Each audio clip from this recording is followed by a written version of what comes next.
దేవుని సన్నిధిలో గడపటమే మన ప్రధాన ప్రయారిటీగా ఉన్నప్పుడు అది మన జీవితాలకు ఆశీర్వాదం. హల్లెలూయా. మన జీవితాలకి క్షేమం. దేవుని ప్రియులారా, ఏదేమైనా సరే ఈ రాత్రి ఇలా మనం ఆయన సన్నిధిలో చేరి ఉండడం, ఆయన సన్నిధిలో ప్రభు మనకిచ్చిన భాగ్యం. హల్లెలూయా. ప్రభు సన్నిధిలో కొన్ని శ్రేష్టమైన సమయాలు ఉంటాయి, వాటిని మనం కోల్పోకూడదు. జనవరి 1 రోజున ఉదయం ఆరాధనలో కొంచెం కోప్పడాల్సి వచ్చింది. కారణం ఏంటంటే ఆ రోజు కొంతమంది కనపడలా, బాధ అనిపించింది. ఎందుకంటే ఆరాధనకి రాలేకపోయారు. కారణాలు ఏవైనా అయి ఉండొచ్చు, కానీ మొదటి సంవత్సరంలో మొదటి రోజు మొదటి ఆరాధన మనం ప్రభు పాదాల దగ్గర కనపడకపోతే అది మన జీవితాలకు ఆశీర్వాదంగా ఉంటుందా చెప్పండి? ఉండదు. హల్లెలూయా. అలాగే మొదటి బల్లారాధన మనకేం సెంటిమెంట్లు లేవు. సెంటిమెంట్లు, ఆచారాలు, ఇలాంటి అనుభవాలన్నిటి నుంచి మనం విడుదల పొందాం. అయితే ఏదైనా మొట్టమొదటిగా జరుగుతుంది కాబట్టి దీంట్లో ప్రభువుకి మనం స్థానం ఇస్తే బాగుంటుంది. హల్లెలూయా. చాలా ఆనందం ఈరోజు మనం అందరం ఇక్కడ ఉండడం ప్రభువుకి ఆనందం. ప్రభువుకి ఆనందం అయితే మనకి ఆనందమే. స్తోత్రం చెప్పండి ఒకసారి. హల్లెలూయా. మనిషి జీవితంలో దుఃఖం, బాధ, కన్నీరు, వేదన మనిషి జీవితాన్ని ఈ రోజుల్లో ఎందుకు సతమతపరుస్తున్నాయి అంటే మనిషి దేవుని దుఃఖ పెడుతున్నాడు, దేవుణ్ణి బాధ పెడుతున్నాడు. దేవుణ్ణి బాధ పెట్టిన మనిషి జీవితంలో ఆనందం ఉంటదంటారా? ఉండదు. దేవుణ్ణి ఆనంద పెట్టే వారి జీవితంలో ఎవరి జీవితం అయితే ఉందో వారి జీవితంలో ఎన్ని కష్టాలైనా ఉండనివ్వండి, బాధలు ఉండనివ్వండి, ఇబ్బందులు ఉండనివ్వండి, వారి జీవితమే ఒక ప్రశాంతమైనటువంటి ఆనందకరమైన అనుభవంగా మారిపోద్ది. హల్లెలూయా. నీ జీవితాన్ని బట్టి దేవుడు సంతోషించాడా? నీ జీవితాన్నే సంతోషంగా మార్చేస్తాడు. దేవుని ప్రియులారు, అందుకని దేవుడు సంతోషపడే పనులు చేయడానికి ఎల్లప్పుడూ ఇష్టపడాలి. ఆయన సంతోషపడే విధంగా, మురిసిపోయే విధంగా, ఆనందపడే విధంగా ఏదైనా మనం చేయగలిగితే బలమైన బలాఢ్యమైన కార్యాలను బట్టి మాత్రమే కాదు. దాని సంగతి కొంచెం చూడండి, కొంచెం అటు వెళ్ళి, దానికి ఎక్కువైపోయింది. స్తోత్రం. హల్లెలూయా. కొంచెం ఎదరికి పెట్టి బాక్స్ ఎదరికి జరిపాలి. ఏటబాల్ తక్కువ అవుతుంది. ఏటబాల్ తక్కువ, స్టూల్ పడిపోతుంది. ఓకే. స్తోత్రం చెప్పండి ఒకసారి. హల్లెలూయా. హల్లెలూయా. హల్లెలూయా. దేవుని ఆనంద పెట్టే పనులు, దేవుని సంతోష పెట్టే పనులు ఏవైతే ఉన్నాయో అవన్నీ కూడా మనం చేసినప్పుడు దేవుడు ఆయన ఆనందపడటమే కాదు, మన జీవితాలను ఆనందంగా మార్చేస్తాడు. హల్లెలూయా. అందుకని దేవుణ్ణి బాధ పెట్టే పనులు చేయకూడదు, ఆనంద పెట్టే పనులు చేయాలి. అప్పుడు జీవితం ఆనందంగా మార్చబడిద్ది. మన జీవితంలో దేవుని కృప విస్తరిస్తుంది. దేవుని ప్రియులారా, ఈ రోజున కొద్దిసేపు దేవుని మాటలు విందామని మనం 11వ అధ్యాయం యెషయా ప్రవచన గ్రంథం 16వ వచనాన్ని చదివాం. 11వ అధ్యాయం 16వ వచనం. కావున ఐగుప్తు దేశము నుండి చదవండి. ఇశ్రాయేలీయులు వచ్చిన రోజున వారికి దారి కలిగినట్లు అషూరు నుండి వచ్చు ఆయన ప్రజల శేషమునకు రాజ మార్గము ఏర్పడును. స్తోత్రం చెప్పండి ఒకసారి. హల్లెలూయా. హల్లెలూయా. 2 ప్రాంతాల గురించి చెబుతున్నాడు ప్రభు. ఆ 2 ప్రాంతాల గురించి ప్రభువారు మాట్లాడుతూ అషూరు దేశము నుండి ఐగుప్తు దేశం నుండి వచ్చినప్పుడు వారికి ఆయన దారి కలగజేసినట్లుగా, వారికి దారి కలిగినట్లుగా ఐగుప్తు దేశం నుండి వచ్చినప్పుడు ఎలా అయితే దారి కలిగిందో అషూరు దేశం నుండి వచ్చేటప్పుడు కూడా వారికి అలాగే దారి కలిగిద్ది. అది కూడా రాజమార్గం కలిగిద్ది అంటున్నాడు. స్తోత్రం చెప్పండి. హల్లెలూయా. ఐగుప్తులో నుండి ఆయన ప్రజలు ఒక రోజు వచ్చారంట. వారు వచ్చిన రోజున ఆయన వారికి దారి కలగజేశాడంట. అవునంటారా కాదంటారా? అవునన్నారు. ఎట్టగా అవునంటారు?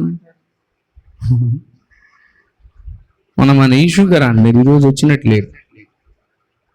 అయ్యగారు మరి ఎవరిని అడిగారు కానీ ఈషు గారు ఆరాధన అయిపోయాక ఎవరు 2-3 అడిగారంట ప్రసంగం గురించి క్వశ్చన్లు. ఆన్సర్ చెప్పట్లేదంట. అయ్యగారు వింటున్నారు కానీ ఆన్సర్ చెప్పట్లేదండి అంటున్నాడు. స్తోత్రం చెప్పండి ఒకసారి. హల్లెలూయా. ఇక్కడ తలకాయలు ఊపేస్తున్నారు మీరు. ఐగుప్తు దేశం నుండి దేవుడు తన ప్రజలను నడిపించాడంట బయటికి. ప్రభు దారి కలగజేశాడంట. అవునంటారా కాదంటారా? ముమ్మాటికి అవును. కానీ ఆ కలగజేసిన దేవుని కార్యాలను కూడా మనం మర్చిపోకూడదు. హల్లెలూయా. ఆయన ఎలా కలగజేశాడు? ఐగుప్తు దేశం నుంచి నడిపించాను నేనే, అషూరు దేశానికి కూడా నేనే నడిపిస్తాను అంటున్నాడు. ఆ ఊరు నుంచి నేనే తీసుకొచ్చాను, ఈ ఊరు నుంచి మళ్ళా నేనే తీసుకొస్తాను. స్తోత్రం చెప్పండి. హల్లెలూయా. ఆ ఊరు నుంచి నేనే తీసుకొచ్చాను, మళ్ళా ఈ ఊరు నుంచి కూడా నేనే తీసుకొని వస్తాను. హల్లెలూయా. దేవుని ప్రియులారా, విశ్వాస జీవితంలో చిన్న మాటలు నేర్చుకుందాం, మీకు అర్థమయ్యాలని జీవితం. పోయిన వారం చాలా శ్రద్ధగా విన్నారు, చాలా బాగా విన్నారు. ఎందుకు? అంత ఐశ్వర్యం, ఆరోగ్యం, అభివృద్ధి, కాపుదల, తోడు, నీడ, అండ, దండ, కొండ, మీరు అడిగేయన్నీ ఉండే పోయిన వారం ప్రసంగాలు. స్తోత్రం చెప్పండి ఒకసారి మంచిగా. హల్లెలూయా. బయట అదే ప్రసంగాలు సంవత్సరం అంతా కోటేసి చెప్పినందుకు ఎగబడి వెళ్ళిపోతున్నారంట జనాలు. మంది మధ్య ఎవరు అంటున్నారు. మనమేం వద్దయి మనకయ్యి ఒకే కలిమి విస్తరించటం అని జీవమునకు క్షేమం కాదు. స్తోత్రం చెప్పండి ఒకసారి. హల్లెలూయా. కాబట్టి మనం ఆత్మీయమైన పాఠాలు కూడా నేర్చుకుందాం.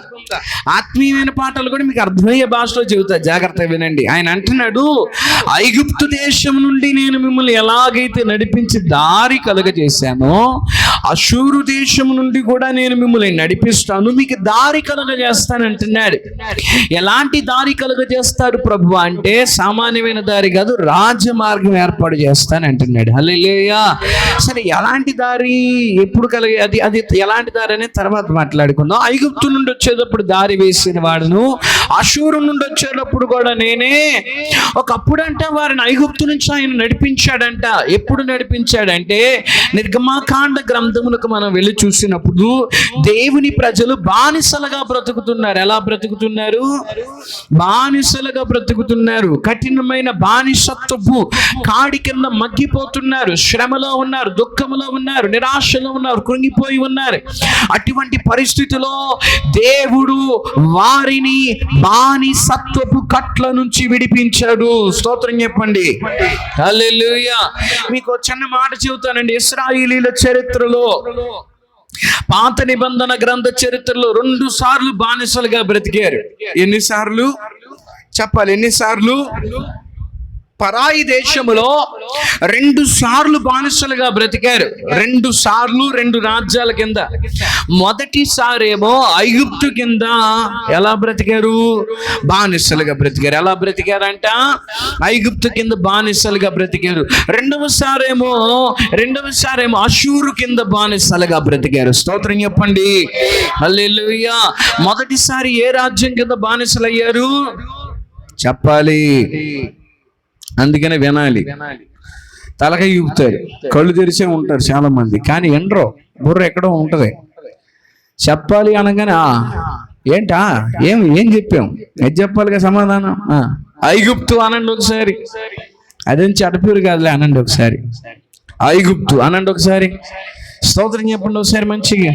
హల్లెలూయా. ఐగుప్తు నుండి ఆయన ఒకప్పుడు విడిపించాడంట.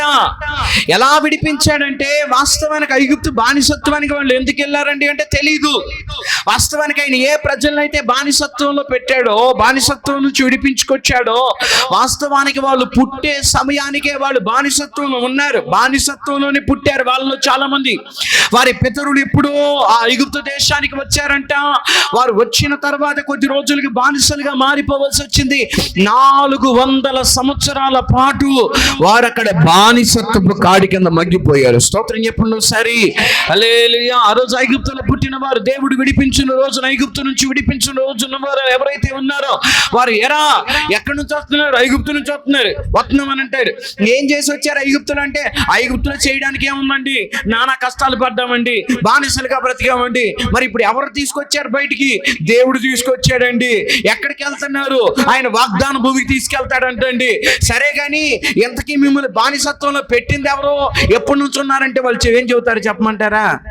తెలియదండి, మేము పుట్టినప్పటి నుంచి ఈ బానిసత్వం కింద మగ్గిపోతూనే వచ్చేసాం. దేవునికి స్తోత్రం చెల్లిద్దామా? 100 సంవత్సరాల నుండి ఆ బానిసత్వం వాళ్ళ మీద ఉంది. ఎప్పుడు మొదలైందో వాళ్ళకి తెలియదు. వాళ్ళ తాతల తరాల్లో మొదలైంది.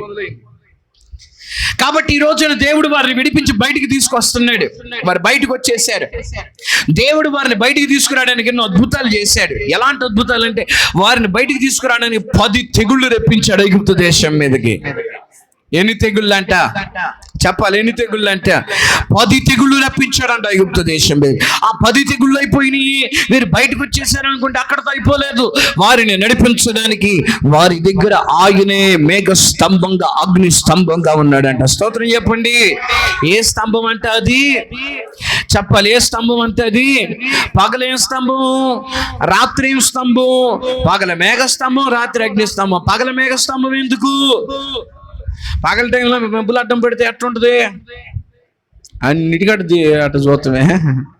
ఇప్పుడు చూడలేదు మబ్బులు. రాత్రిపూట శనిగా ఉంది కదా, కాస్తంత మంటేస్తే ఎలా ఉంటుంది? వెచ్చగా ఉంటుంది, వెలుతురు వచ్చేస్తుంది. స్తోత్రం చెప్పండి. హల్లెలూయా. పగలు నీడవడానికి మేఘ స్తంభంగా, రాత్రి నడిపించడానికి అగ్ని స్తంభంగా వారి ఎదుటిన్నాడు. అక్కడ తాగిపోయాడంటే కాదు, వారిని ముందుకు తీసుకుని వెళ్ళడానికి ఆయన ఎర్ర సముద్రమును పాయలు చేసేసాడు. స్తోత్రం చెప్పండి. తెగుళ్ళ కట్ల నుంచి వారిని విడిపించిన దేవుడు, మేఘ స్తంభంగా, అగ్ని స్తంభంగా వారికి అభయం ఇచ్చిన దేవుడు, వారిని నీళ్ల గుండా నడిపించి ఐగుప్తు పొలిమేర దాటించి ఎర్ర సముద్రమును దాటించి ఆ ప్రజలను వాగ్దాన దేశమునకు నడిపించాడు. స్తోత్రం చెల్లిద్దామా? వాగ్దాన దేశమునకు వారు చేరేంత వరకు ఆకాశము నుండి మన్నాను కురిపించాడు. వాగ్దాన దేశమునకు వారు చేరేంత వరకు బండలో నుండి నీటి ఓటలు పంపించాడు. స్తోత్రం చెప్పండి. హల్లెలూయా. ఒక మాట గుర్తుపెట్టుకోండి, ప్రసంగం చేసేటప్పుడు దేవుని మాటలు మీ దగ్గరకు వస్తున్నప్పుడు ఒక దేవుని దాసునిగా ఏదో ఇక్కడ ఫ్లో బాగుండాలని, రైమింగ్ అదిరిపోవాలని చెప్పేసి నేను వరుసగా చెప్పుకెళ్ళిపోవట్లేదు. ఇక్కడ చెప్పబడుతున్న ప్రతి అద్భుతం, ప్రతి మాట మన హృదయం అనే పలకల మీద ముద్రించబడిపోవాలి. స్తోత్రం చెప్పండి. హల్లెలూయా.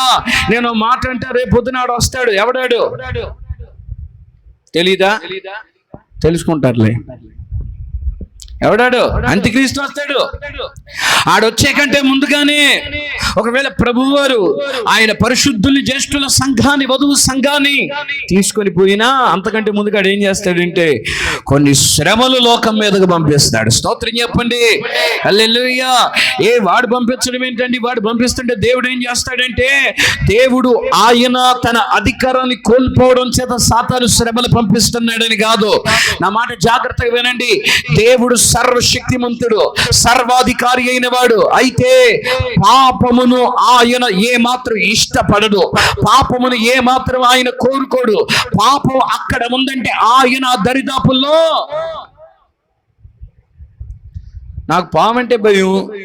పామును పట్టుకుని నన్ను ఎంత దూరమైనా పరిగెత్తచ్చు. ఇక్కడ ఒక మాట వినండి. ఆయనకి అసహ్యం పాపం అంటే. ఆయనకి పాపం అంటే అసహ్యం. స్తోత్రం చెప్పండి ఒకసారి. హల్లెలూయా. హల్లెలూయా.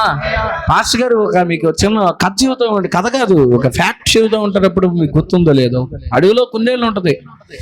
దానికి తెల్లటి బొచ్చి ఇచ్చాడు దేవుడు. దానికి అది ఏ జాతి కుందేలో పాస్టర్ గారు బాగా చెబుతారు, నాకు గుర్తులేదు. కానీ దానికి పట్టుకోవాలంటే అందరికి వల్ల కాదు. ఎందుకంటే అది బాగా విపరీతమైన వేగం. దాన్ని పట్టుకోవడానికి వేటగాళ్ళు ఏం చేస్తారండి అంటే, దాని గుహ దగ్గర నుంచి వాళ్ళంత దూరంలో దానికి అతి మేత వేస్తారు. మేత వేస్తే ఏమవుతుంది? మేత తినడానికి అప్పుడు ఏం చేయొచ్చు? అబ్బా అదంత తేలిక ఎందుకు దొరికిద్ది? అది దొరకదు. అది మేత వేసినంత మాత్రం మేత తింటది. అట్టగా మళ్ళీ ఇటు పట్టుకోవడానికి వచ్చేటని పారిపోతుంది. అందుకనే దాన్ని ఏం చేస్తారంటే దాని గుహ ఉంటుంది చూసారా, బొరి ఉంటుంది చూసారా, ఆ బొరియ దగ్గర గుహ దగ్గర అది మేత తినడానికి బయటికి వెళ్ళగానే చూసి ఆ బొరి అంతా బురద పూసేస్తారు. ఆ బొరి అంతా బురద రాసేస్తారు. మట్టి దుర్వాసన వచ్చే బురద పోసేస్తారు అక్కడ. ఎప్పుడైతే ఈ జంతువు మరలా తిరిగి వేటగాని చూసి పట్టుకునే వాళ్ళని చూసి మేత వదిలిపెట్టి పరిగెత్తడం మొదలుపెట్టిద్దో గుహ దగ్గరికి, దాని బొరి దగ్గరికి పరిగెత్తుకుంటూ వెళ్ళిపోద్దంట. వెళ్ళగానే బురద ఎప్పుడైతే దానికి అంటిద్దో చెప్పాలి, అదేం చేసిద్దేగా చెప్పాలి, ఏం చేసిద్దేగా ఇక అది ఎక్కడికి పోదు. ఆ బురదంటగానే దాని జీవితమే చచ్చిపడిపోయినట్టు అయిపోద్ది. దాని వేగం ఒక్కసారిగా పడిపోయినట్టు అయిపోద్ది. దాని కాళ్ళు కట్టేసినట్టుగా అయిపోతాయి. ఆ బురద ఎప్పుడైతే గుహ దగ్గర ఉన్న బురదంతా దానికి అంటుకుని ఆ దుర్వాసన మురికంటిందో ఇక అది గుహలోనికి వెళ్తానికి ఇష్టపడదు, ఇంట్లోకి వెళ్తానికి ఇష్టపడదు. అది ఏంటో ఒక అప్పటి వరకు ఉన్న దాని వేగం విరిగిపోయినట్టుగా దాని జీవితం అయిపోద్ది. వెంటనే వేటగాడు దాన్ని పట్టుకుంటాడంట. స్తోత్రం చెప్పండి సరే. హల్లెలూయా. నేను ఈ ఉదాహరణలో వాస్తవానికి ప్రభువు వారి యొక్క పాప అసహ్యాన్ని గురించి చెప్పడానికి సరితూగమనే చెప్పాలి. దేవుడు అత్యంత పరిశుద్ధుడు, కానీ ఆయన ఎదుట పాపం జరుగుతుంటే ఆయన దాన్ని చూస్తూ చెప్పాలి, దాన్ని చూస్తూ ఆయన ఉండలేడు, అసహ్యించుకుంటాడు, దాన్ని ద్వేషిస్తాడు. ఆయన దాన్ని ఎంత మాత్రం సహించలేడు. ఆలోచించండి, మన ఎదుట మనం బాగా ఈ చీ అనే విధంగా ఏదైనా ఒకటి జరుగుతుంది అనుకోండి, అక్కడ ఎక్కువసేపు ఉండగలుగుతామా? అక్కడ ఎక్కువసేపు ఉండగలుగుతా? పోతే ముందు వెళ్ళిపోదాం పదరా అని అంటాం. దేవునికి స్తోత్రం చెప్పండి ఒకసారి మంచిగా. హల్లెలూయా. మనకి ఇష్టం లేని చోట మనం ఎక్కువసేపు ఉండలేం. మనకి ఇష్టం లేని చోట మనం ఎక్కువసేపు గడపలేం. మనకి అక్కడ నచ్చంది ఏమైనా జరుగుతుంటే మనం అక్కడికి ఉండడానికి కూడా ఇష్టపడం. ఆలోచించండి, దేవుడు పాపిని ఇష్టపడతాడు, మురికివాడిని ఇష్టపడతాడు, పేదవాడిని ఇష్టపడతాడు, అవిటివాడిని ఇష్టపడతాడు, పాపాన్ని ఇష్టపడ్డావు. దేవునికి స్తోత్రం చెప్పండి. పాపిని అనే మాట కూడా అక్కడ సరిపడదు. పాపిలో ఉన్న పాపాన్ని ఇష్టపడ్డా ఆయన. ఆ పాపాన్ని కడిగేయాలి వీలైనంత త్వరగా, వాడిని శుద్ధీకరించేయాలి. ఎల్లప్పుడూ ఆయన ధ్యాస దాని మీదే ఉంటుంది. స్తోత్రం చెప్పండి ఒకసారి మంచిగా. హల్లెలూయా, హల్లెలూయా. దేవుడు పాపాన్ని ఎంత మాత్రం సహించాడు, పాపాన్ని ఎంత మాత్రం ఒప్పుకోలేడు ఆయన. ఎప్పుడైతే సాతాను దేవుని నుంచి ఈ మనుషులు దూరం చేయాలనుకుంటాడు, వాడు చేసే పని ఏంటో తెలుసా? భూమి మీద పాపాన్ని పెంచేస్తాడు. ఏం పెంచుతాడంట చెప్పాలి, ఏం పెంచుతాడంట? ఇప్పుడు భూమి మీద పాపం పెరిగిపోతుంటే ఎవరికి దూరం అయిపోతున్నారు మనుషులు? ఆటోమేటిక్గా పాపం ఎక్కువైపోతుంది. ఇప్పుడు ఎవరికి దూరం అయిపోతున్నారు? ఎవరికి అసహ్యం అయిపోతున్నారు? ఇక్కడ మాట వినండి, మీకు ఇంకా అర్థమయ్యేలా చెప్తా. పాపం అనే బురద ఉంది. సాతాను గాడు ఏం చేస్తాడంటే ఆ బురదలోకి అతి సెంటు కలుపుతాడు. మన కళ్ళకు ఒక బందు కట్టేస్తాడు, లేకపోతే ఒక బంధకం వేసేస్తాడు, మనల్ని గుడ్డోలుగా చేస్తాడు. మన చేతిలో ఆ బురద పెడతాడు. ఇదిగో దీని వాసన పీలు అంటాడు. అబ్బో కమ్మగా వస్తా ఉంటది దాని వాసన. ఆడంటాడు ఇదిగో పోసేసుకొని రేతి మీద. అర్థమవుతుందా?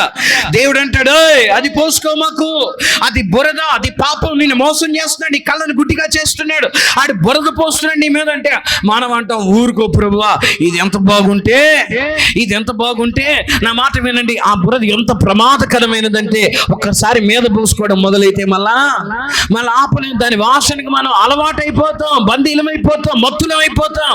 ఇక అది పోసుకున్న తర్వాత మనకు అంటువ్యాధులు వస్తాయి, మన శరీరం మీద పురుగులు పాకుతాయి, మన శరీరమై రేనిపోయిన తెగుళ్ళు వస్తాయి, రోగాలు వస్తాయి.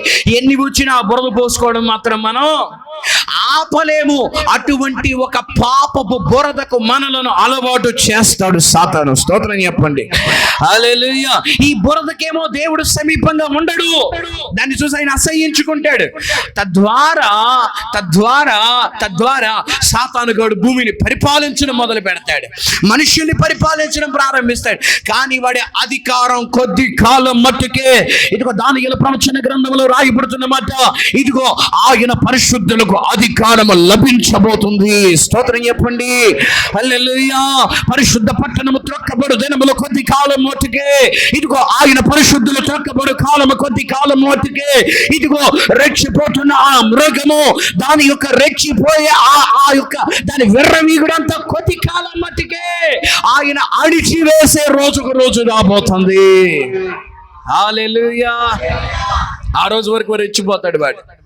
ఇంక ముందున్న కాలంలో ఇంకెక్కువ రెచ్చిపోతాడు వాడు. ఇదంతా ఎందుకు చెప్పానంటే, మన హృదయంలో దేవుని వాక్యం లేదనుకోండి, రేపటి రోజున వాడు వచ్చి అవసరమైతే మన దగ్గర ఉన్న బైబిల్ కూడా ఏం చేస్తాడు, బైబిల్ అనే పుస్తకం లాక్కెళ్తాడు, కానీ బైబిల్లో ఉన్న వాక్యాలని మన గుండెల్లో ఉంచి. అందుకని నేను మీకు చెప్పే మాట ఏంటో తెలుసా, అంత్యకాలం వచ్చేసింది, అపాయకరమైన దినములు వచ్చేసినాయి. నా మాటలు మీ హృదయం అనే పలకల మీద జ్ఞాపకం ఉంచుకోండి. మరలా చెబుతున్నాను, ఒక దేవుని సేవకుని మీకు బతిమాలు చెబుతున్నా, అంత్య దినముల్లో మనం బ్రతుకుతున్నాము. వాక్యం కరువయ్యే రోజుల్లో మనం ఉన్నాము. అతని సాతాను గాడి యొక్క వాడి యొక్క బలం పెరిగిపోయే రోజుల్లో, పెరగబోయే రోజుల్లో మనం ఉంటున్నాము. కాబట్టి వాక్యం మన హృదయాల్లో ఉంటే వాడు దానిని దొంగిలించలేడు. స్తోత్రం చెప్పండి. హల్లెలూయా. అందుకని వాక్యం కొరకు ఆకలితో చదవండి. నేను రోజు మన వాట్సాప్ గ్రూపులో కూడా, మనకు ఒక గ్రూప్ ఉంది తెలుసా, ఇంటర్నేషనల్ గ్రూప్. అది వారానికి ఒకళ్ళు వెళ్ళిపోతారు, వారానికి ఒకరిని యాడ్ చేద్దాం. దాంట్లో నేను ఈ మధ్యకాలంలో నా స్నేహితుడు ఒక దైవజనుడు చెప్పిన ఆలోచన, అతని నుంచి నేను నేర్చుకుని పెడుతున్న ఒక మాట ఏంటంటే, రోజు 4 అధ్యాయాలు పొద్దున్నే దాంట్లో పెడుతున్నాను. ఈ అధ్యాయం నుంచి ఈ అధ్యాయం వరకు చదవండి, సంవత్సరంలో బైబిల్ కంప్లీట్ అవ్వాలి. ఎందుకంటే వాక్యం మనం వీలైనంత ఎక్కువ మన హృదయాల్లోకి, మన మెదడులోకి వెళ్ళిపోవాలి, నానుడి పడిపోవాలి. స్తోత్రం చెప్పండి. హల్లెలూయా. నానుడి పడిపోవాలి మన హృదయాల్లో వాక్యం. ఈ విషయాన్ని జ్ఞాపకం ఉంచుకుందాం, ముందుకెళ్దాం. ఇప్పుడు ఇంతకీ మనం ధ్యానించాల్సిన మాట ఏంటంటే, ఐగుప్తులో నుంచి ఆయన. ఇప్పుడు మనం ఓ పాట పాడుతాం, మీకు గుర్తుందంటారా? ఏం పాట అంటే అది, ఐగుప్తును విడచినట్టి మీరు అరణ్యవాసులే ధరలో, ఐగుప్తును విడచినట్టి మీరు అరణ్యవాసులే ధరలో, నిత్య నివాసములే దిలలోన, నేత్రాలు కానాను పై నిల్పుడి, నిత్య నివాసములే దిలలోన, నేత్రాలు కానాను పై నిల్పుడి, సియోను పాటలు సంతోషముగా పాడుచు సియోను, ఓ సియోను పాటలు సంతోషముగా పాడుచు. చెప్పండి, స్తోత్రం చెప్పండి ఒకసారి మంచిగా. హల్లెలూయా, హల్లెలూయా.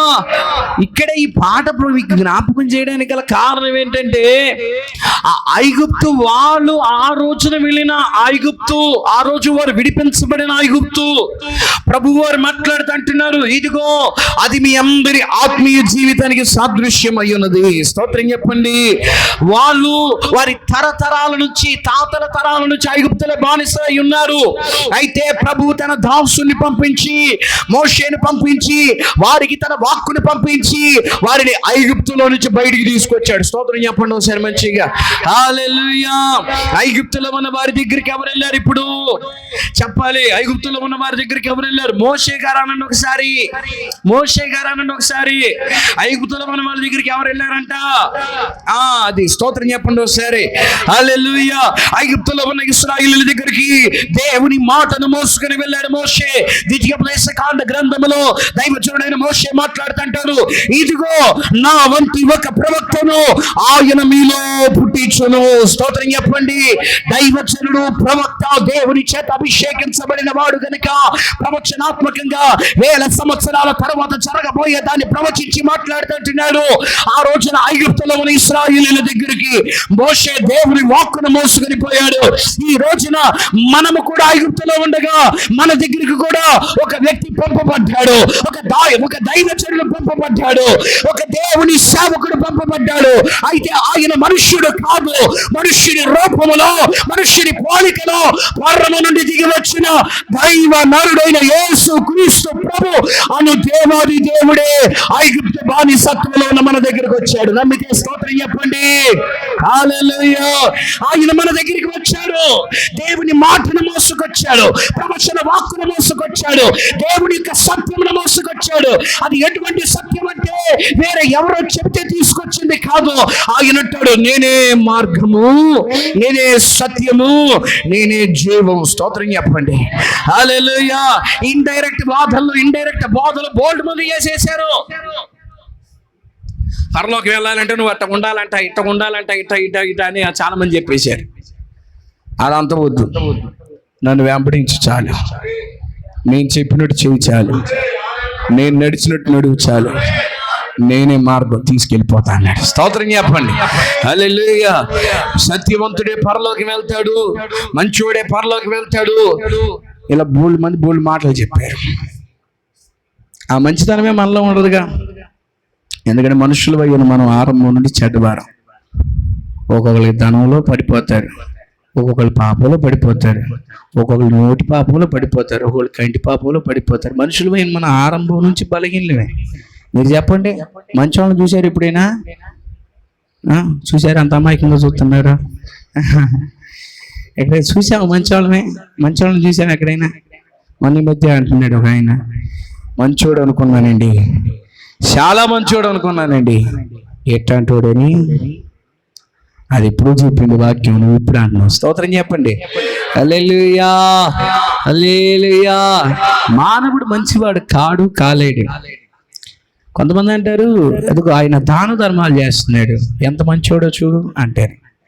దాన ధర్మాలు చేసినందుకు మాత్రం మంచోడు కాదు. ఆడి లైఫ్ లోపలికి వెళ్ళి చూడు, జీవితం లోపలికి వెళ్ళి చూడు. ఆడింట్లో జీవితాన్ని, నీ పిల్లల్ని, ఇంట్లో వాళ్ళని అందరిని ఏడిపించేవాడై ఉండొచ్చు, లేకపోతే అక్రమ మార్గాలు డబ్బు సంపాదించిన వాడై ఉండొచ్చు, లేకపోతే గర్వం కోసం, పేరు కోసం, ప్రఖ్యాతుల కోసం పడి చచ్చిపోయేవాడై ఉండొచ్చు. రకరకాల బలహీనతలు మనుషులుగా. మనందరం బలహీనం. చాలా మంది చెప్పారు మంచిగా బ్రతికితే పరలోకి వెళ్తాం, కానీ అది బ్రతకలేకే కదా బాధలన్నీ. యేసయ్య వచ్చన్నాడు, అదేం పర్లా, నన్ను చూడు, నాలా నడు, అదే మంచితనం. స్తోత్రం చెప్పండి. హల్లెలూయా. నేనే జీవం, నేనే సత్యం, నేనే మార్గం. నేను చెప్పింది ఆటోమేటిక్గా నువ్వు మంచోడు అయిపోతావు. స్తోత్రం చెప్పండి ఒకసారి. హల్లెలూయా. ఏదైనా చిన్న చితక లెక్కలేమన్నా తప్పని అనుకో, నా కృప చాలు. స్తోత్రం చెప్పండి ఒకసారి. హల్లెలూయా. కవర్ చేసి తోసేస్తాను పరలోకంలోకి. నేను ఆయన బిడ్డగా, దేవుని బిడ్డగా నేను మార్చేస్తానని చెప్పారు ప్రభు.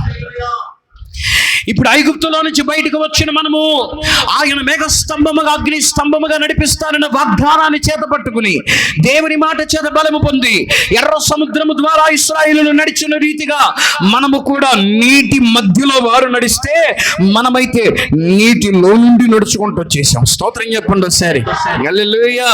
వచ్చారా నీటిలో నుంచి నడుచుకుంటా? మీరందరూ వచ్చారా? కన్ఫామేనా? ఎందుకు వచ్చింది ఆ రోజు అనుకుంటున్నారు కదా. చాలా మంది జీవితాల్లో నిజం చెప్పమంటారా, బాప్టిజం పొందిన రోజు చాలా బాధాకరమైన రోజు. ఎందుకు బాధాకరమైన రోజు అంటే, తొందరపాటు పడిపోయి ఆ రోజు బాప్టిజం తీసుకోకుండా ఆగాల్సింది. పాస్టర్ గారేమో నీ రోగం పోవాలంటే నువ్వు బాప్టిజం పొందాలి, దేవుని రాకడ ఎప్పుడో తెలియదు అన్నారు. పొందిన సంవత్సరాలు అయింది, వచ్చింది దేవుని రాకడ. వాళ్ళు చూడు, అటుకే అంతా తినేసి తొక్కెత్తుకొచ్చి ప్రభు చేతులు పెట్టి ఇంకా రేపో మాపో పోతామనంగా, ఇప్పుడు పాస్టర్ గారు ముంచేయండి. ప్రభువు నందు నీ ప్రయాస వ్యర్థం కాదు, గుర్తుపెట్టుకో. హల్లెలూయా, హల్లెలూయా, హల్లెలూయా, హల్లెలూయా, హల్లెలూయా. నేను నా తర్వాత పరిచర్యకు వచ్చే వాళ్ళని ఎవరిని కూడా నాలాగా అంత చిన్న వయసులో రావడానికి నేను ఒప్పుకోను. ఎందుకంటే దానివల్ల ఎదురైన కొన్ని స్ట్రగుల్స్ ఏంటైతే ఉన్నాయో చూశాక నాకు అర్థమైంది. కానీ నేను రక్షణ పొందిన తర్వాత చాలా మంది అన్నారు, మరీ తొందరపాటు కంగారు, జీవితం చాలా పెద్దది, మేము పొందలేదా, నువ్వు ఒకటివే దూరేసావా దిగేసావా అని. అని నేను ఎప్పటికీ నమ్మే మాట ఒకటి, ప్రభువు నందు మన ప్రయాస. అసలు ఆయన ఎవరికి అప్పు ఉండాడో చెప్పండి. ఆయన ఎవరికి అప్పు ఉండాడు? మీకు ఏమైనా ఉన్నాడు అప్పు ఉండాడా? ఏమా దేవుడు ఏమైనా అప్పు ఉండాడా మీకు? ఉంటే చెప్పండి, మీరు ఎంత ధనవంతులు. నాకు కూడా కొంచెం ఇద్దరు కానీ స్తోత్రం చెప్పండి ఒకసారి. హల్లెలూయా, హల్లెలూయా. నీటిలో నుండి నడిపించాడు, అనగా బాప్టిసం ద్వారా నడిపించాడు ఆయన. నీటిలో మునిగాం కదా మనము కూడా, వారైతే నీటి మధ్యలో నుండి నడిచారు, మనమైతే నీటిలో మునిగి బాప్టిసం ద్వారా ఈ ఐగుప్తు ప్రయాణానికి, లేకపోతే ఐగుప్తు దేశానికి, ఐగుప్తు బానిసత్వానికి ఆఖరిసారిగా ఒక టాటా చెప్పేశాం. స్తోత్రం చెప్పండి ఒకసారి. ఒక స్వస్తి పలికేసాం. ఇక అక్కడ నుంచి మన వాగ్దాన దేశ యాత్ర ప్రారంభమైంది. ఆ రోజు ఇశ్రాయేలీయుల వాగ్దాన దేశ యాత్ర ఎలా ప్రారంభమైందో మన యాత్ర కూడా అలాగే ప్రారంభమైంది. స్తోత్రం చెప్పండి. హల్లెలూయా. మీకు వచ్చిన మాట జీవితం వినండి, మీకు వచ్చిన మాట జీవితం వినండి. ఐగుప్తు దేశంలో వాళ్ళు ఉండగా వారానికి ఒక అద్భుతం, రోజుకు ఒక అద్భుతం అన్నట్టు ఉండేది. పొద్దున్నే లేచి, ఎరా ఏంటి ఈరోజు మోషే గారు ఏంటి అడావుడు ఏంటి అని అంటే, మోషే గారు ఈరోజు ఏం చేశారంటే అడనేవాడు, మోషే గారు ఈరోజు ఐగుప్తు దేశం మీదకి ఫస్ట్ దిగులు రప్పించాడు.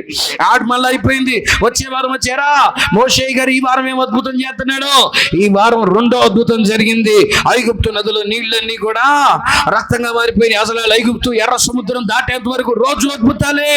ఎర్ర సముద్రం దాటాక వారికి జరుగుతున్న అద్భుతాలు, తరచుగా జరిగే అద్భుతాలు రెండే రెండు. ఒకటి ఆకాశం నుండి మన్నా కురవడం, రెండవదిగా బండలో నుంచి నీళ్లు రావడం. స్తోత్రం చెప్పండి. హల్లెలూయా. అంతకంటే పెద్ద అద్భుతాలు ఏవైనా ఉంటే తరచుగా జరిగేవి కాదు, అవసరాన్ని బట్టి జరిగేవి. నా మాట జాగ్రత్తగా వినండి. ఒక్కసారి వాగ్దాన యాత్ర, విశ్వాస యాత్ర ప్రారంభించాక మన జీవితంలో ఇప్పుడు కనిపించే అద్భుతాలు రెండే రెండు, తరచుగా కనిపించే అద్భుతాలు. ఒకటి ఆకాశం నుండి మన్నా కురిసిద్ది మన ఆహారంగా. స్తోత్రం చెప్పండి. హల్లెలూయా. మనం తినడానికి ఆహారం ఎక్కడి నుంచి వస్తుందంట చెప్పాలి. ఎక్కడి నుంచి చెప్పాలి? ఎక్కడి నుంచి? ఆకాశం నుండి వస్తుందంట. అది కూడా ఏం ఆహారం అంట? మన్నా వస్తుందంట. తిన్నారా ఎప్పుడైనా? తిన్నారా? ఆకాశం నుండి పడే మన్నా తిన్నారా? చిన్నప్పుడు వడగండ్లు వాన అన్నారు, మనకు అప్పుడుదా తెలియదు.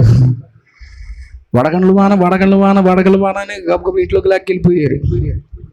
ఆకాశం నుంచి ఐసిగడ్లు గుర్తు అంటే అసలు అప్పుడు ఇక అసలు ఇక అసలు ఇది జరుగునా? ఇదేంటి ఇది వింత? ఆకాశం నుంచి మంచుగడ్డలు పడుతుంది, దేవుడికి ఫ్రిడ్జ్లో కూలింగ్. చిన్న వయసులో అర్థమైక అసలు ఎంత ఆశ్చర్యం అంటే, కష్టపడి వీళ్ళందరూ బయటికి వెళ్ళనిచ్చేవాళ్ళు కాదు. ఎందుకంటే వడగండ్లు వాన కదా, గబాలు పెద్ద పెద్ద ఐస్ గడ్డ ఏమైనా పడిందంటే ప్రమాదం చిన్నపిల్లలకి. అట చేసి వీళ్ళందరూ మాయముచ్చి వెళ్ళి ఒక ఐస్ గడ్డ సంపాదించా. అసలు అమ్మ ఐస్ గడ్డ నోట్లో పెట్టుకునేదాకా ఎక్కడ లేని తొందర, ఎక్కడ లేని కంగారు, ఎక్కడ లేని ఆనందం, ఎక్కడ లేని సంతోషం. అసలు ఆకాశం నుండి పడిన ఐస్ గడ్డ అంటే అసలు నీకు అసలు ఫ్రిడ్జ్లో ఐస్ గడ్డలని తిన్నాం కానీ ఆకాశం నుండి పడిన ఐస్ గడ్డ తినాలి. అసలు గబగబ నోట్లో పెట్టుకుంటే అది ఎట్టుందో చెప్పమంటారా? తీయగా పొల్లగా ఉంటుందా? మన ఫ్రిడ్జ్లో ఐస్ గడ్డలానే ఉంటుంది. స్తోత్రం చెప్పండి ఒకసారి. హల్లెలూయా. ఏం తేడా లేదు. ఆకాశం నుండి మన్నా కురుస్తుంది అంటే ఈ రోజున మనం తింటున్న ఈ ఆత్మీయ ఆహారం ఇది ఆయన యొద్ద నుంచి పంపించబడాలి. నేను మాట ధైర్యంగా ఆయన ఎదుట ఎప్పటికీ భయంతో వణుకుతూ చెప్పే మాట ఒకటే, ఆయన మాట పెట్టకుండా ఈ బలిపీఠం మీదకి వచ్చి కూర్చుని నుంచుంటే ఏం ఉండదు. రేగు డబ్బాలోంచి మాట్లాడినట్టు అనిపిస్తూ ఉంటుంది నాకు ఒక్కొక్కసారి. ఏం మాటలు వెళ్ళవు. ఆ మాటలు ఆయన పెట్టాలి, ఆయన పంపించాలి. ఆకాశం నుండి ఆయన దగ్గరికి వెళ్ళి తీసుకురావాలి. స్తోత్రం చెప్పండి. హల్లెలూయా. ఆయన దగ్గరికి వెళ్ళి తీసుకురావాలి. పాస్టర్ గారు ఈ నున్న ఏరియా పాస్టర్లందరికీ ఏరియా పాస్టర్గా ఉన్నారు ఇప్పుడు ప్రస్తుతానికి. సేవకులకి ప్రయాణం ఖర్చుల కొరకు సేవకుల కోటం ఇప్పుడు ఒక చిన్న కానుక ఇస్తారు. నోయలయ్య గారు ప్రయాణం ఖర్చులకు సరిపడ కానుక, అంటే సేవకుల కోటాలు ఎక్కడెక్కడో జరుగుతూ ఉంటే అంత దూరం నుంచి వస్తారని ప్రయాణం ఖర్చుల కోసం ఒక చిన్న కానుక ఇస్తారు మొదటి నుంచి. పాస్టర్ గారు ఏం చేస్తారంటే వెళ్ళి నోయిలయ్య గారి దగ్గరికి వెళ్ళి అక్కడ పేపర్ ఇచ్చి ఆయన దగ్గర నుంచి అది తీసుకుని మళ్ళా తీసుకొచ్చి ఆ సేవకుల కూడికలో పాల్గొన్న దైవజనులందరికీ కూడా అది అందిస్తారు. అలాగే దేవుని యొద్ద నుండి కూడా ఆయన దగ్గరికి వెళ్ళి పట్టుకురావాలి. మీకు మొన్న స్తోత్రం చెప్పండి. హల్లెలూయా. ఆయన దగ్గరికి వెళ్ళి పట్టుకురావాలి. ప్రభువా నీ ప్రజలతో మీరు మాట్లాడండి. ఏం మాట్లాడనై ఉన్నారో, వారికి ఏ ఆహారం అవసరమో మీరు మాట్లాడండి. నీ దాసుని శక్తితో నింపండి. ఆయన శక్తిని ఇవ్వకుండా వాక్ శక్తి దేనికి పనికిరాదు. తెలివితేటలు దేనికి పనికిరావు. మాట చాతుర్యం దేనికి పనికిరాదు. పెద్ద స్వరమైనా చిన్న స్వరమైనా ఏది పనికిరాదు. ఆయన ఆ మాట పంపిస్తే ఇదిగో నీ నోట నా మాట ఉంచాను అన్న ఆ ధైర్యం పరిశుద్ధాత్ముడు హృదయంలో కలుగజేస్తేనే మన ఆత్మలకు సంతృప్తికరమైన ఆహారం దొరికింది. హల్లెలూయా, హల్లెలూయా. చాలా మందికి పాస్టర్ గారు వాక్యం చెబుతుంటే భయం ఉండదు. అదేదో వాక్యం అంటే కానీ ఈ టైంపాస్కి వారంలో ఒక రోజు మన బుర్ర తింటాడు అన్నట్టుగా అనుకుంటారు. వాక్యం మీ దగ్గరికి తీసుకురావడానికి చాలా చాలా ప్రయాస. ఖచ్చితంగా ఉపవాసంతో, మిగతా ప్రతిసారి ఉపవాసం కాకపోయినా మ్యాక్సిమం వీలైనంత ఎక్కువ శాతం ఉపవాసంతో ఖచ్చితంగా దాని కొరకు తగినంత ప్రార్థన. నేను ఎప్పుడేది బయటికి చెప్పను, బయటికి చెప్పకూడదు కూడా. మన భక్తి అనుభవాన్ని గర్వం వచ్చేస్తుంది. కానీ చిన్న ఉదాహరణ చెబుతా. ఈరోజు ఇంటికి చుట్టాలు వచ్చారు. మీకేనండి, మాకు లేదండి పండగ. మేము చేసుకోవాలండి, మళ్ళీ లేనిపోయింది. వాళ్ళ పాస్టర్ గారు కూడా పండగ అన్నారని సోమవారం లేనిపోయిన ఆగం చేస్తారేమో. చుట్టాలు వచ్చారు, వాళ్ళకి సెలవులు ఉండి వాళ్ళు వస్తారని రాత్రి తెలుసు, 2 రోజుల క్రితమే తెలుసు. ఉదయాన్నే లేచి వెళ్ళి ట్యాంక్లో వేడి నీళ్ళు ఉన్నాయి, ఎక్కడ డాబా పైన, అవి పోసుకుని వెళ్ళి అది చక్కగా స్నానం చేసి కొద్దిసేపు ప్రభు పాదాల దగ్గర కూర్చుంటేనే దేవుని మాట ఈరోజు మీ ఎత్తుకు తీసుకురాగలిగేది. హల్లెలూయా. అలా పోషిస్తున్నాడు ఆయన మాట్లాడతాడు. గుండె లోతుల్లో ఉన్న మాటలు ఆయన ఆలోచనకు తగినట్టుగా మాట్లాడతాడు. స్తోత్రం చెప్పండి. ఐగుప్తు నుంచి నడిపించిన ఆయన మన్నాతో పోషిస్తాడు. తాగడానికి నీళ్ళు ఎక్కడి నుంచి వస్తున్నాయట? ఆ బండ క్రీస్తే. హల్లెలూయా. బండలో నుంచి నీటి ఊటలు ప్రవహింపజేస్తున్నాయి. ఆ నీటి ఊటల చేత, జీవ జల ప్రవాహముల చేత మనల్ని సంతృప్తి పరుస్తూ నడిపిస్తాడు. మన గమ్యం ఒకటే, వారి గమ్యం ఒకటే. కానాను దేశాన్ని పూర్తిగా స్వతంత్రం చేసుకోవాలి. స్తోత్రం చెప్పండి. దానికోసం ఈ ప్రయాణం, ఈ యాత్ర. ఐగుప్తు బానిసత్వం నుంచి బయటికి తీసుకొచ్చినందుకే. అయితే ఇప్పుడు ఒక సమస్య వచ్చి పడింది. ఐగుప్తు నుంచి వచ్చిన వీళ్ళు కొన్ని సంవత్సరాలకి మరొక బానిసత్వంలోకి వెళ్ళిపోయారు. ఇదివరకు ఉన్న బానిసత్వం వీళ్ళకి తెలియకుండానే బానిసలుగా చెప్పాలి. వీళ్ళకి తెలియకుండానే బానిసలుగా వీళ్ళు మారిపోయింది. కానీ ఇది అషూరు బానిసత్వం వీళ్ళకి తెలియకుండా వచ్చిందైతే చెప్పాలి. వీళ్ళకి తెలియకుండా వచ్చిందైతే వీళ్ళ స్వయంకృతాపరాధాలతో వీరు చేసుకున్నది ఆ బానిసత్వం. స్తోత్రం చెప్పండి. సమయం పెద్దగా లేదు. ప్రతిరోజు మిమ్మల్ని 9:30 దాకా కూర్చోబెట్టకూడదు కాబట్టి ఉన్న సమయంలోనే చెబుతాను, జాగ్రత్త వినండి. ఈసారి వచ్చిన ఈ అషూరు బానిసత్వం ఏదైతే ఉందో, ఈ అషూరు బానిసత్వము వీరి సొంత పాపాల చేత తెచ్చుకున్నారు. ఒకప్పుడు బానిసత్వం నుంచి ప్రభువు విడిపించాడని పాటలు పాడే వీళ్ళు, దేవుని కృపను కీర్తించే వీళ్ళు, కీర్తనల గ్రంథములో అనేక కీర్తనలు మనం గమనించినప్పుడు ఆయన ఐగుప్తు దేశము నుండి బయటకు తీసుకొని వచ్చిన ఆ సంఘటన మీద ఎన్నో కీర్తనలు పాడతారు ఇశ్రాయేలీలు. 136వ కీర్తన మనం అందరం చాలా సందర్భాల్లో చదువుతాం. మన జనవరి 1 కూడా చదివే ఉంటారుగా. చదివారా? మర్చిపోయి ఉంటారులే. స్తోత్రం చెప్పండి. హల్లెలూయా. ఆ 136వ కీర్తన, యెహోవా దయాళుడు, దేవదేవునికి కృతజ్ఞతాస్తుతులు చెల్లించుడి. ఆ కీర్తనలో ఇంకా ముందుకెళ్తే భక్తుడు మాట్లాడుతుంటాడు, ఇదిగో ఆయన భాషానురాజైన ఓగును ఐగుప్తు దేశం నుండి తన ప్రజల వెలుపలికి రప్పించెను. ఆయన వారి ముందుల ఆయన మేఘ స్తంభంగా అగ్ని స్తంభంగా నడిచాడు. ఇలా ఆయన చేసిన అద్భుతాలన్నీ ఆ 136 కీర్తనలు చదువుతా. ఆ ఒక్క కీర్తనే కాదు, కీర్తన గ్రంథంలో బోల్డ్ కీర్తనలు ఉన్నాయి. నేను మాట చెబుతా, మీ దగ్గర పాటల పుస్తకాలు ఉండయా? చూపిండి, పాటల పుస్తకాలు చూపిండి అందరూ. ఒకసారి పాటల పుస్తకాలు తెచ్చుకోరు, రెండోసారి కలిసి పాడతారంటే పాడరు. పాటల పుస్తకం ఉండాలి. ఒక పుస్తకంలో రాసుకోండి పాటలు. నేను ఇంకోటి బాగా రికమెండ్ చేసేదండి తెలుసా, ఫోన్లో చూసి పాడటం కంటే పాటల పుస్తకంలో చూసి పాడితే ఏంటో అది తెలియని ఒక అనుభూతి బాగుంటుంది. పాటల పుస్తకం ఒకటి పెట్టుకోండి, పాటలు రాసుకోండి. 150 కీర్తనలు ఉన్నాయి. ఏంటి అవన్నీ? పాటలు అవన్నీ దావీద్ గారు, ఆసాఫ్ గారు, హేమాన్ గారు, ఇలా కొంతమంది భక్తులు రాశారు ఆ పాటలని. స్తోత్రం చెప్పండి, హల్లెలూయా. భక్తులు రాసిన పాటల పుస్తకం ఉండాలి. మన మందిరంలో ఏదైతే పాటలు పాడుతున్నారో ఆ పాటల పుస్తకాలు ఉండాలి. పోయిన క్రితం వారం పాస్టర్ గారు ఫోన్ చేసి, అరే ఒక పాటలు కొన్ని పంపిస్తున్నాను, 14-15 పాటలు పంపిస్తున్నాను, ఇవన్నీ DTP చేసేసి అన్ని జిరాక్స్ తీపిచ్చేసేయని అన్నాను. ఎందుకనంటే సంఘస్థులందరికీ పంచిపెట్టేసేయాలి, మా వాళ్ళందరూ కొత్త పాటలు పాడాలని అంటున్నారు. కుదురుగడిగితే మీకు పాత పాటలే గుర్తులేవు. మీ అమ్మగారం కొత్త పాటలు వేస్తానండి. పాటలు ఉండాలి అందరి దగ్గర. స్తోత్రం చెప్పండి, హల్లెలూయా. చక్కగా పాటలు పాడుతున్నప్పుడు చక్కగా రెండోసారి పాడాలి. నీరసంగా BP డౌన్ అయిపోయిన వాళ్ళలాగా, షుగర్ పెరిగిపోయిన వాళ్ళలాగా అట్లా కూర్చోవడం కాదు. ప్రభు సన్నిధిలో ఏం చేయాలి? గత వారం చెప్పుకున్నాం, ఆరోగ్యం కావాలంటే ఏం చేయాలి?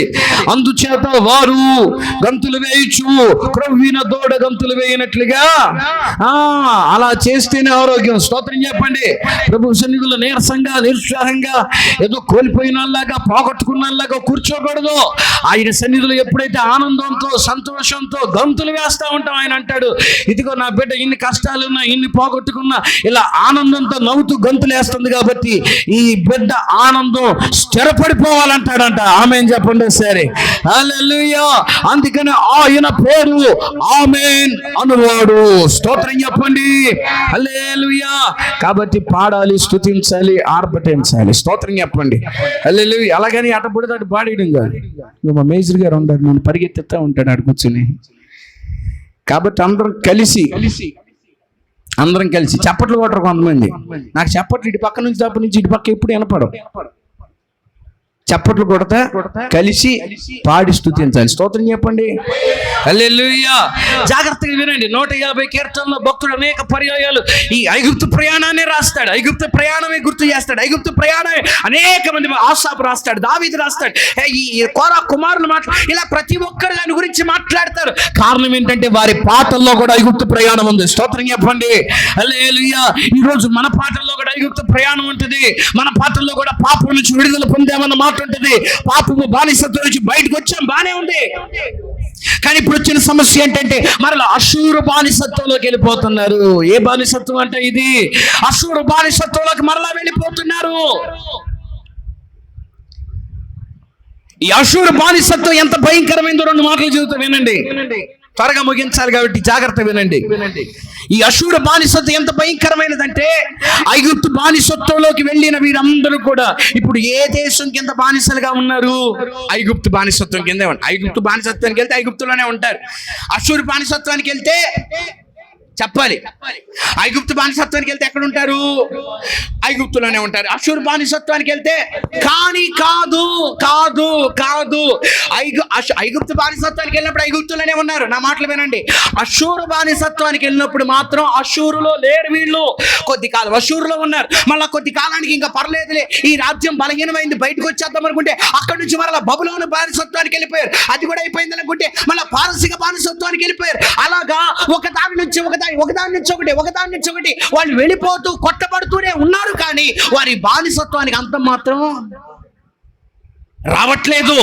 ఒకప్పుడు అదేంటంటి, ఐగుప్తు బానిసత్వంలో ఉన్నప్పుడు అలా కాదు కదండి. ఒక రాజ్యంలోనే ఉన్నారు కదా, ఒక ఊరిలోనే ఉన్నారు కదా, దేవుడు విడిపించుకొని బయటకు వచ్చేసారు కదా. ఇప్పుడేంటి, ఊరు నుంచి ఊరు బానిసలుగా తిప్పుతానే ఉన్నారు అని అంటే,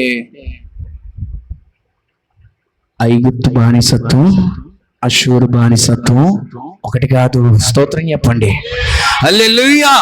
ఐగుప్తు బానిసత్వం తెలియక వచ్చిన బానిసత్వం, అష్షూరు బానిసత్వం చెప్పాలి. ఐగుప్తు బానిసత్వం తెలియకొచ్చిన బానిసత్వం, అషూరు బానిసత్వం తెలిసి తెలిసి మనం కొని తెచ్చుకున్న బానిసత్వం అది. కాబట్టి దీనికి అంత తేలిగ్గా రాదు, దీనికి ముగింపు తేలిగ్గా రాదు. దీని ఒకదాని నుంచి ఒకటి మన బానిసత్వం పెరిగిపోతా ఉంటుంది, మన బాధ పెరిగిపోతా ఉంటుంది, దుఃఖం పెరిగిపోతా ఉంటుంది, వేదన పెరిగిపోతా ఉంటుంది, మనం కొట్టబడుతూనే ఉంటాము. స్తోత్రం చెప్పండి ఒకసారి. హల్లెలూయా. ఒకసారి సాతాను నుండి, పాపం నుండి, శాపం నుండి బయటకు వస్తే మరలా ఒకసారి వాడికి ఎందుకు వెళ్ళమాకు నువ్వు. మరలా రెండోసారి తెలిసి వాడి చేతికి దొరికామా బయటికి చెప్పాలి. బయటికి ఈ మధ్య పెద్ద ఆయన అంటున్నాడు, క్రైస్తవులకి ఏంటండి వాళ్ళకి లైసెన్స్ ఉంటుంది, ఆదివారం గుడి అయిపోయాక సోమవారం నుంచి శనివారం దాకా ఇష్టానుసారంగా బతికేయచ్చు, ఇష్టానుసారంగా పాపం చేయొచ్చు. మళ్ళీ ఆదివారం గుళ్ళోకి వెళ్ళి భగవంతుడా మేము పాపం చేసాం మమ్మల్ని క్షమించండి, ఆయన ఏం చేస్తాడట, క్షమిస్తాడట. వాళ్ళకేంటి, వాళ్ళకి లైసెన్స్ ఉండండి పాపం చేయడానికి. వాళ్ళ దేవుడు క్షమించే దేవుడు అంట, ఎట్లాంటి పాపినైనా క్షమిస్తాడంట. అవునా? వాస్తవమే, క్షమిస్తాడు. కానీ ఓ మాట చదవండి, కొరింథీ పత్రిక మొదటి పత్రిక త్వరగా 11వ అధ్యాయం. బల్లారాధన చదివే మాటలే 11వ అధ్యాయం. అదంతా వద్దండి, అదంతా వద్దు, 31 చదవండి. అయితే మనల్ని మనమే విమర్శించుకుంటే తీర్పు పొందకపోదుము. ఈ మాట వినండి, మనల్ని మనం సరి చేసుకుంటేనే మన మీదకి తీర్పు రాదు. వస్తే ఏంటంట ప్రమాదం. 33 చదవండి. 32 మనము తీర్పు పొందిన ఎడల లోకముతో పాటు శిక్షా విధి కలుగుకుంటున్నట్లు ప్రభువు చేత శిక్షింపబడుచున్నాము. స్తోత్రం చెప్పండి. హల్లెలూయా. స్పష్టంగా వాక్యం చెబుతున్న మాట, నీవు ఒకవేళ దేవుని నమ్ముకున్న తరువాత పాపం చేశావా, ఆయన క్షమిస్తున్నాడా క్షమించట్లేదని మరలా తర్వాత మాట్లాడదాం. ముందు వాక్యం చెబుతున్న మాట ఏంటంటే, నీవు ఖచ్చితంగా శిక్షింపబడతావు. అదేంటండి పాపం చేసిన వాళ్ళందరికీ శిక్ష వచ్చింది, ఇంక మాకు వచ్చేదేముంది? కాదంట. పాపము చేసిన వాడందరి మీదకి కూడా దేవుని శిక్ష రావట్లేదంట. వారందరి కొరకు తీర్పు దినము వరకు, నా మాట జాగ్రత్త విని మీకు అర్థమయ్యేది ఒక్క మాట చెప్పి నేను ముగించేస్తాను. ఇతను ఒక అన్యజనుడు అనుకుందాం, లోకంలో ఉన్నాడు, పాపంలో ఉన్నాడు, శాపంలో బ్రతుకుతున్నాడు, ఇష్టానుసారంగా తిరుగుతున్నాడు. ఇతను ఒక దేవుని బిడ్డ అనుకుందాం, ఇతను దేవుని నమ్ముకున్న దేవుని బిడ్డ అనుకుందాం. ఇప్పుడు ఈ లోకంలో పాపంలో శాపంలో బ్రతుకుతున్న వాడి మీదకి వాస్తవానికి అసలైన దేవుని ఉగ్రత రావడం లేదంట. దేవుడు వాడిని శిక్షించట్లేదంట. కారణం ఏంటంటే, తీర్పు దినమున వాడిని శిక్షిస్తాడంట. వాడు నరకానికి వెళ్ళడానికి అప్పగించబడతాడంట, నరకం కుండలో కాలిపోవడానికి అప్పగించబడతాడంట. ఈ భూమి మీదే వాడి పాపాలకి శిక్ష. వాస్తవానికి వాడి పాపాలకి సరైన శిక్ష పడట్లేదు ఈ భూమి మీద. వాడి పాపం ద్వారా కొద్దో గొప్ప శాపాన్ని అనుభవిస్తున్నాడు. నేను మాట అంటానండి, వాడు అనుభవించేది, అన్యజనులు అనుభవించేది కేవలము రాబోయే ఉగ్రత యొక్క నీడ మాత్రమే, ఛాయ మాత్రమే అనుకోవచ్చు. ఎందుకంటే వాళ్ళకి తెలియదు, ఇంకా దేవుని నమ్ముకోలేదు, ఇంకా బాప్టిజం పొందలేదు, ఇంకా ప్రభు చేతి కిందకి రాలేదు, ఇంకా లోకంలో బ్రతుకుతున్నారు, శాపంలో బ్రతుకుతున్నారు, నరకాగ్ని గుండానికి పాత్రులుగా బ్రతుకుతున్నారు. ఎలాగో వాడు నరకానికి వెళ్ళడానికి సిద్ధంగా ఉన్నాడు. కాబట్టి ఇప్పుడు వాడి మీదకి ఏమీ కూడా కోపం రావట్లే, సరైన ఉగ్రత రావట్లే, నరకంలో వాడికి సరైన ఉగ్రత. ఇప్పుడు వీడేం చేస్తాడంటే, ప్రభువా లేదు, నా జీవితంలో నెమ్మది లేదయ్యా, మనశ్శాంతి లేదయ్యా, గలిబిలైపోతున్నానయ్యా, రోగాలే, శాపాలే, అసలు ఈ పాపపు జీవితంలో నాకు సమాధానం లేదు, నన్ను కాపాడు నాయనా అని ఎప్పుడైతే వీడు యేసయ్యను అడుగుతాడో, యేసు ప్రభు ఏం చేస్తాడంటే, వీడి మీదకి రావలసిన ఆ శిక్ష ఉంది చూశారు. ఏ శిక్ష అది? రేపటి రోజు నాబోతుందని చెప్పే కదా, నరకాగ్నికి ఉన్న శిక్ష వీడి కోసం కాచుకుని ఉందని చెప్పే కదా. రేపటి రోజున వీడి నరకానికి అది కొట్టేస్తాడు ప్రభు. అది కొట్టేసి వీడిని నరకానికి వెళ్ళకుండా తప్పించేసి జీవంలోకి పట్టుకొచ్చేస్తాడు. ఇప్పుడు జీవములోనికి వచ్చిన తర్వాత వీడు ఒకవేళ మనలో తప్పు చేసి పాపి అయితే వీడు మరలా ఎటు వెళ్తున్నాడు? నరకానికి వెళ్తాడు.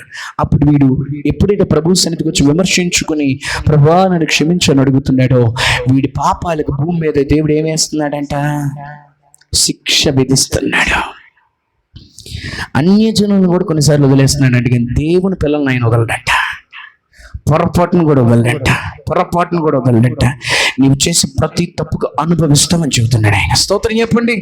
హల్లెలూయా, హల్లెలూయా. పాస్టర్ గారు మీరు బాగా చెబుతున్నారండి. దేవుని నమ్ముకుని ఎంతమంది దిక్కుమాలిన బతుకులు బతకట్లేదండి. దేవుని నమ్ముకుని అందరు ఇష్టానుసారంగా బతకట్లేదు. మరి అందరికీ ఏం అవ్వట్లేదుగా. మీరు బాగా భయపెట్టేస్తున్నారంటే ఇప్పుడు చదవండి ఓ మాట. పేతురు గారు రాసిన పత్రిక వచ్చేసేయండి. పేతురు గారు రాసిన పత్రిక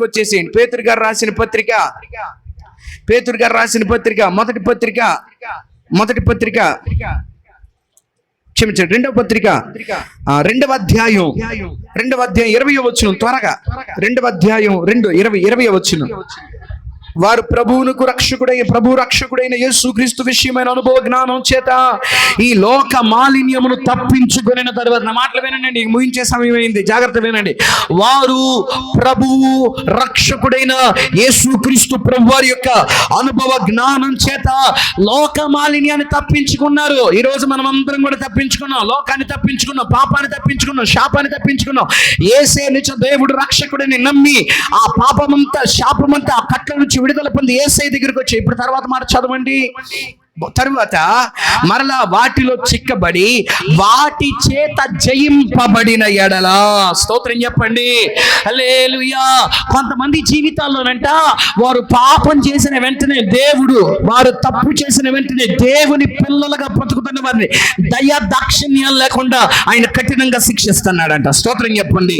కొరింథీ పత్రికలో పౌలు దైవజనుడు అంటున్నాడు, మనము శిక్షింపబడుతున్నాము ఎందుకంటే నరకానికి వెళ్లకుండా ఉండడానికి భూమి మీద దేవుడు ఏం చేస్తున్నాడంట చెప్పాలి. మా నాన్నగారు అంటున్నాడు, నీకు నేను బట్టలకి ఇప్పుడే డబ్బులు ఇస్తాను, అమ్మోళ్ళతో పాటు వద్దులే అని అన్నారు. అంటే అమ్మ వాళ్ళకి రేపెప్పుడో ఇవ్వబోతున్నారు, వాళ్ళకంటే ముందుగానే నాకు ఆయన ఈ రోజు ఇచ్చేస్తున్నారు. అలాగే ప్రభువారు అంటున్నాడు, ఇదిగో నరకాగ్ని గుండానికి వెళ్ళకుండా మిమ్మల్ని కాపాడడానికి పౌలు గారు అంటున్నాడు, ఆయన ఇప్పుడే మిమ్మల్ని శిక్షిస్తున్నాడు. స్తోత్రం చెప్పండి ఒకసారి, హల్లెలూయా. ఇప్పుడు మనం వెతుకుతున్న సమాధానం ఏంటంటే, మరి దేవుని నమ్ముకుని కూడా దుర్మార్గంగా బ్రతికే వాళ్ళ పరిస్థితి ఏంటి?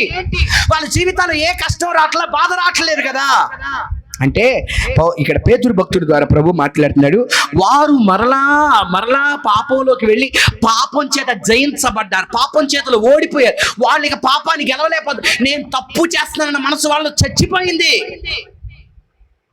వాళ్ళని దేవుడు ఎన్ని దెబ్బలు కొట్టినా వాడు బయటికి రాడు, ఎందుకంటే అక్కడ వాడు ఓడిపోయాడు, జయింపబడ్డాడు.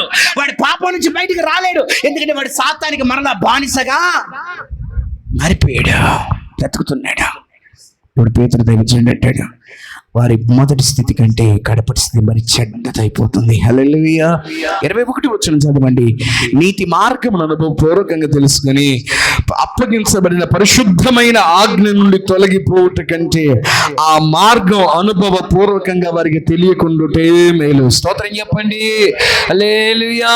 పేతురయ్య గారు అంటున్నాడు, వాళ్ళు దేవుణ్ణి నమ్ముకుని దేవుని దగ్గరికి వచ్చి దేవుని కృపలోనికి వచ్చి వాళ్ళు మరలా పాపం చేత జయింపబడి పాపం చేతులు ఓడిపోయి పశ్చాత్తాపం లేకుండా జీవితాన్ని మార్చుకోకుండా దేవుని చేత కూడా చేదరింపబడే స్థాయికి మళ్ళీ వెళ్ళిపోయారు కదా.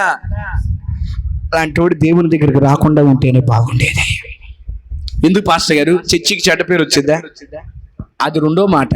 ఫస్ట్ పాయింట్ ఏంటంటే, నరకంలో వాడి స్థితి మరి దారుణంగా ఉంటుందంట. దేవుని పిల్లలారా, ఈరోజు ప్రభు అంటున్నాడు, అషూర్ బానిసత్వం మరి చెడ్డది, మరి భయంకరమైంది. లోకంలో నువ్వు నిన్న కూడా మనం ఇదే చూసాం కదా, పాత బట్టకి కొత్తది మాసికలు వద్దు, నూతన పరుచుకుందాం. మాసికలు వేస్తే మొదటి దానికంటే మరి చెడ్డదైతే ప్రభు చేతికి నూతన పరచబడాలి. ఇప్పుడు చిన్న మాట చూద్దాం వినండి. అషూరు నుండి వచ్చే వారికి రాజమార్గం కలిగింది. హల్లెలూయా. ఈ రాజమార్గం గురించి ఇంకోసారి వివరంగా మాట్లాడతా, కానీ చిన్న మాట చూద్దా. రాజమార్గం విశాలమైన చక్కటి మార్గం. ప్రభు అన్నాడు, ఐగుప్తు నుంచి నేను కాపాడి తీసుకొచ్చింది నేనే కదా, ఇప్పటికైనా నీ జీవితాన్ని మార్చుకో, నీ పాపాన్ని ఒప్పుకో, ప్రభు చేతికి అప్పగించుకో, విడిచిపెట్టు, నీ బలహీనతను విడిచిపెట్టు. ఆయన అంటున్నాడు, అషూరు నుంచి నేనే మరలా నిన్ను కాపాడుతా, నేను విడిపిస్తా. పాపంలోనే కొట్టుమిట్టాడు, దయా నన్ను కాపాడయ్యా అని చేతులు పైకెత్తితే ఆయన అంటున్నాడు, నేను నిన్ను సంరక్షిస్తాను, నేను నిన్ను నడిపిస్తాను, ఐగుప్తు నుండి వచ్చిన రోజు దారి కలిగినట్లుగా దారి కలగ చేస్తా. హల్లెలూయా, హల్లెలూయా. ఈ సంవత్సరంలో అయినా ప్రభు చేతికి అప్పగించబడదా. ఎంతసేపు బలహీనతలు కుటుంబిట్టాడటం కాదు, పాపం ద్వారా జయింపబడి దానివల్ల ఎన్నో శిక్షలు అనుభవిస్తూ ఇంకా నా జీవితం బాగానే ఉంది అనుకోవడం కాదు, మళ్ళీ ఏమైనా బలహీనతను ఒప్పుకుని విడిచిపెట్టేద్దాం, అప్పగించబడదాం. కళ్ళు మూసుకుందాం, ప్రార్థన చేసుకుందాం. ప్రభు వారు మాట్లాడిన ప్రతి మాటను బట్టి ఈ రాత్రి మన జీవితాలు సరి చేసుకుంటూ ప్రభు చేతికి అప్పగించుకుంటూ ప్రార్థనలు గడుపుతాం. అయ్యా